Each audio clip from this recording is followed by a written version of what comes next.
Ithi Mega Grace on Vuma FM 6 minutes before Mzogologo Gabriel Sithole NPDK ngalesi sikhathi ngisuke sengithi bamba sengiyavala ekseni bamba ke sengiyavala ngaphambi kokuqala usuku lwakho namhlanje ekseni.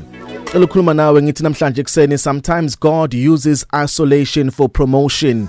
Kwesinye isikhathi uNkulunkulu usebenzisa ukuba isolated ukuze kwazi ukuthi asipromote esisendaweni ephakeme nasendaweni engcono. God will use isolation for our promotion. Uma uNkulunkulu esefuna ukuphakamisa, uma uNkulunkulu esefuna ukuyisa endaweni ephakemeyo, he will isolate you from abantu abathile, akuhlukanise nabantu abathile ukuze kwazi ukuthi akunikeze into ofuna ukukunikeza yona, ngoba khona ezinye izinto uNkulunkulu angeke kwazi ukunikeza zona use associated nabantu abathile.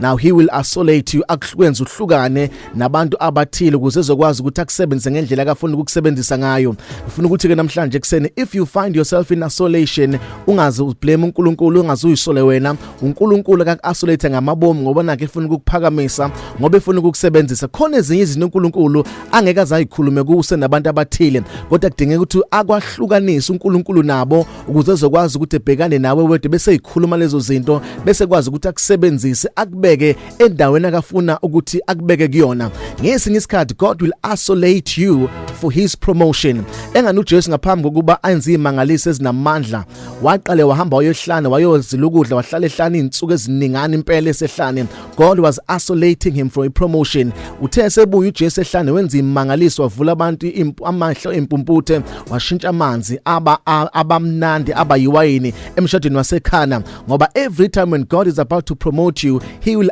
isolate you, akwenza uhlukane nabantu abathile bese deala nawe. Engani noDavid ngaphambi kokuba abe inkosi waqala waba isolated, wahamba wayohlala ehlane walusa izimvu eyedwa ewumfanyeni omncane, akekho umuntu owayenaye, but uNkulunkulu was isolating him for his promotion. Ngoba njalo uNkulunkulu mesezokuphakamisa, esezokubeka kwenye level ethe xaxa, uyaku-isolate nabantu abathile, ngoba abanye abantu abadingeka obizweni lakho ngoba bazofuna ukusuffocate lento uNkulunkulu akayifakile kuwena.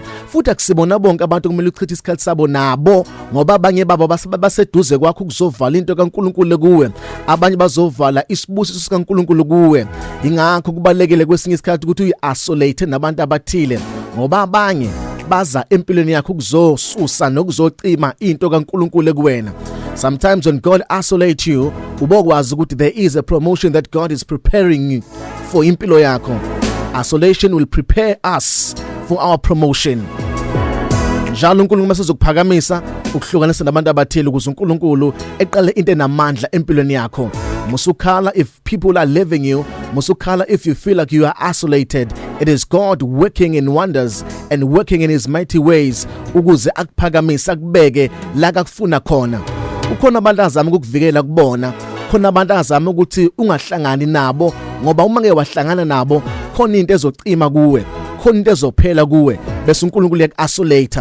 Ngani noAbraham waba isolated, wahamba wayohlala yedwa, kanti uNkulunkulu wayemlungiselela into enamandla afuna ukuyenza empilweni yakho. Njengoba abantu bengasekho eduze kwakho, God is isolating you. Njengoba abantu bekushiya nje empilweni yakho, God is isolating you. Njengoba kunabantu abangasafuni nje ukuzona nawe, abanye basakhulumisi, abanye bakhumbula kuphela mawusenkingeni, ungakhathazeki, ungasabi. uNkulunkulu he's trying to isolate you ukuze akupromote akise phezulu. Indlela kaNkulunkulu ayifani neindlela zethu, nokwenza kaNkulunkulu akufani nokwethu. He is isolating you for his promotion. My name is Phumlani Nkwanyana. This is Mega Grace Hour on Vuma FM. You are blessed, you are favored, and you are set apart. Good morning, Mega Grace.